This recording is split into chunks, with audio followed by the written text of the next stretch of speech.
Oke, setelah part 1 kemarin nih, episode terakhir Boruto di 6 tahun pertamanya ini sejak 2017 akan benar-benar tamat. But yes, temporary, hanya sementara, karena 4 bulan hiatus masuki tahap produksi yang akan lebih memanjakan visual, soundtrack maupun adegan dengan animenya Uzumaki Boruto. Bukan, Uzumaki Kawaki.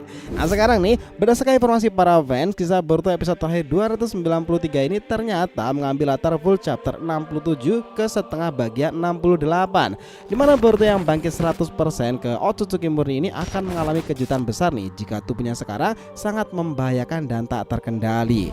Nah sementara itu nanti nih, sebagai penghujung final ini nanti, prediksi para fans di episode 293 ini, Code dan Eida itu untuk penutup akan muncul di Konohagakure. Nah jadi saran kita kalian cek part pertama kemarin lah ya, dan terus lanjut ke part kedua ini tentang Boruto episode final nih di season pertama ini 293. So let's go boys, kita bahas lebih dalam tentang part kedua Boruto ini.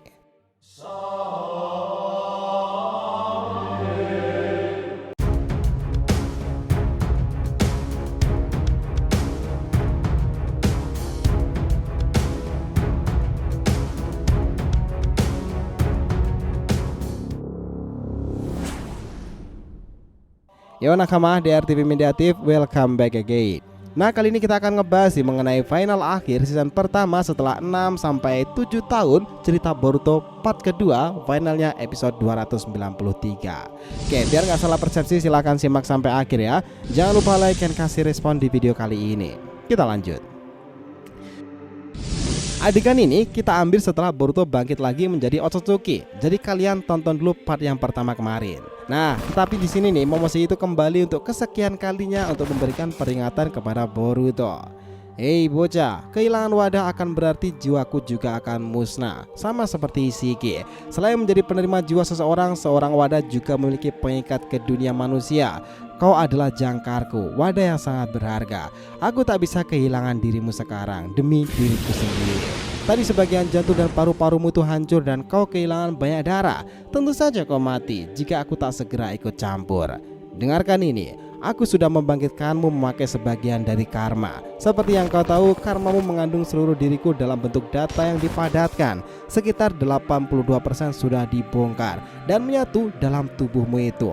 Kebangkitanku akhirnya akan memungkinkan jika sudah tersisa 18% lagi. Tapi sayang, itu tak akan terjadi karena wadahku hancur sebelum saatnya. Tetapi aku tak punya pilihan lain kecuali untuk mengubah sisa 18% itu ke dalam datamu. Jadi sel dan jaringan yang hilang itu terbentuk lagi. Tapi meskipun begitu, jangan senang dulu bocah. Alasan kenapa aku bicara kepadamu adalah untuk memberikan sebuah peringatan. Kau harus tahu, diubah atau tidak itu dari awal sebenarnya adalah data Otsutsuki. Jadi tetap tak berubah kalau seluruh 100% data itu telah selesai dibongkar, yang artinya dirimu sekarang murni 100% Otsutsuki sempurna. Dan itu hanya menandakan kau siap dipersembahkan untuk ekor 10 Jubi. Tak lama lagi Code akan menyadarinya. Nah di sini lalu Boruto bertanya nih, yang ini akan diketahui di chapter 79 yang kita semua tahu lah ya, dan viral sekarang ini. Boruto bertanya seperti ini.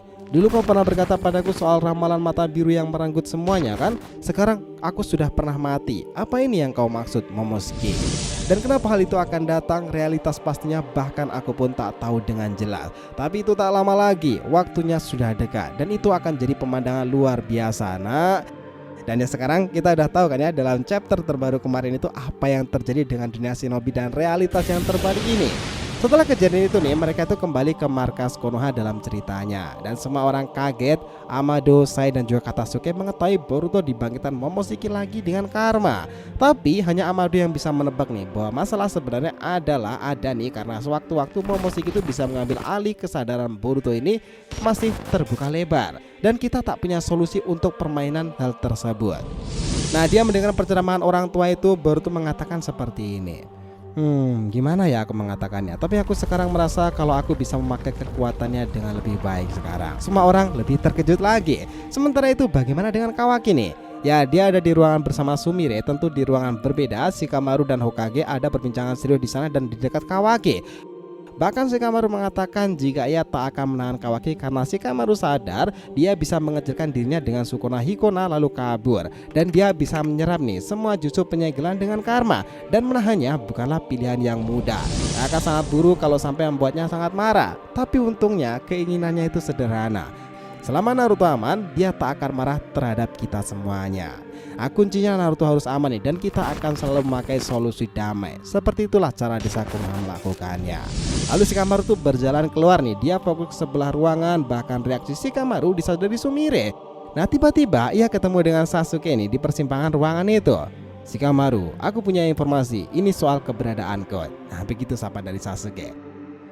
Nah dia masih mengatakan lagi nih, di salah satu bangunan tersembunyi di ujung negeri salju ada area yang dianggap tabu oleh penduduk, dan itu adalah markas Buru Lama. Sepertinya mereka melakukan ritual yang tak manusiawi, dan di sana banyak penelitian alat-alat ninja. Dan di sana juga terdapat pembuangan cyborg yang diperintahkan Jigen untuk dihancurkan. Aku menemukan seseorang di sana bernama Bug. Dan aku juga dengar informasi soal Kawaki. Apa itu benar Shikamaru?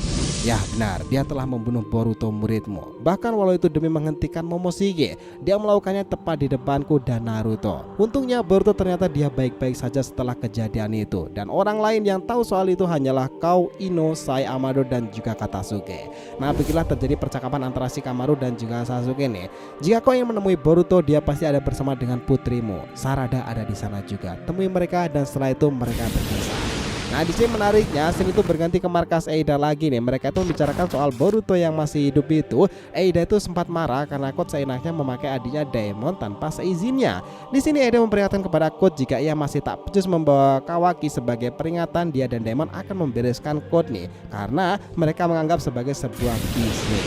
Nah setelah itu panel memperlihatkan Shikamaru lagi nih. Di lehernya ternyata ada cakarannya Code. Apakah Shikamaru nggak sadar? Wait, dia masuk ke ruangan Amado nih nanti. Di sana mereka tuh berbincang sampai akhirnya Shikamaru tuh ngamuk nih karena dia penasaran soal karma Kawaki. Pasti Amado ada hubungannya dengan semua hal ini. Lalu Amado mengatakan hal sebenarnya. Dia sangat membenci karma. Aku mungkin tak akan pernah mendapatkan persetujuannya. Namun dia menginginkan kekuatan besar itu yang cukup kuat untuk melindungi Hokage dan menyingkirkan musuh-musuhnya Shikamaru. Mau bagaimanapun agar karma bisa muncul, niatnya sendiri adalah yang paling penting Shikamaru. Jadi dia memilih jalannya sendiri. Itulah sebabnya aku menanamkan terlebih dahulu. Bukankah alasan kenapa kau bisa selamat dari krisis ini karena karma Kawaki, Shikamaru? Apa aku salah? Nah tapi tiba-tiba nih di balik perbincangan yang sedang dibicarakan Shikamaru dan juga Amado itu, tanda cakarannya yang ada di Shikamaru, Code melompat keluar dan muncul sembari mengatakan, halo, maaf telah mengganggu nih, tapi aku tak mau menyia-nyiakan kesempatan emas seperti ini. Dan itulah Code nih yang muncul di Konoha sendiri. Nah para tipe sensor langsung tahu jika ada masalah, tapi Shikamaru sudah sadar dari awal dia memang sengaja memancing Code. Nah jadi dia memang sadar nih bahwa di lehernya itu ada tanda cakarannya Code. Makanya dia menuju ke arah Amado. Nah kemudian Shikamaru dengan sigap mengatakan seperti ini, beritahu Naruto dan yang lainnya jangan kirim orang lain ke sini dulu. Kemudian Shikamaru menambahkan lagi untuk Code, kau kira aku tak sadar akan hal itu? Bekas cakar di belakang leherku kan? Kalau aku jadi kau, aku tak akan termakan jebakan sebodoh ini. Code yang kaget, tiba-tiba Shikamaru mengatakan lagi, sekarang beraksilah Broncho. Nah siapa yang keluar? Yaitulah Delta yang sekarang berada di pihak Konoha. Code kaget nih dan terjadi pertempuran yang membuat Code kalah melawan Delta. Namun sesaat dikiranya Code itu mau kabur nih, dia itu menggunakan tanda cakarannya lagi. Tetapi malah ada wanita yang keluar nih, dari setengah badan sampai full dia muncul dari tanda cakarannya Code sendiri. Wanita yang menaklukkan segalanya nih, wanita yang membuat Amado ketakutan, dialah Eida yang mengetahui segalanya. Nah kami pikir episode 293 ini sebagai penutup Boruto bagian pertama ini sangat pas dengan kemunculan Eida. Dan kami pikir ini sangat relevan karena di chapternya sendiri Eida juga telah membalikan segalanya nih. Nah mulai dari sini kisah Shinobi bukanlah Uzumaki Boruto, tetapi adalah Uzumaki Kawaki. Interesting, apakah kalian sepakat? So itulah tadi nih pembahasan kita mengenai prediksi gambaran besar yang akan terjadi dalam final season pertamanya ini, Boruto episode 293. Thanks a lot guys telah menonton video ini, and we'll be come back again.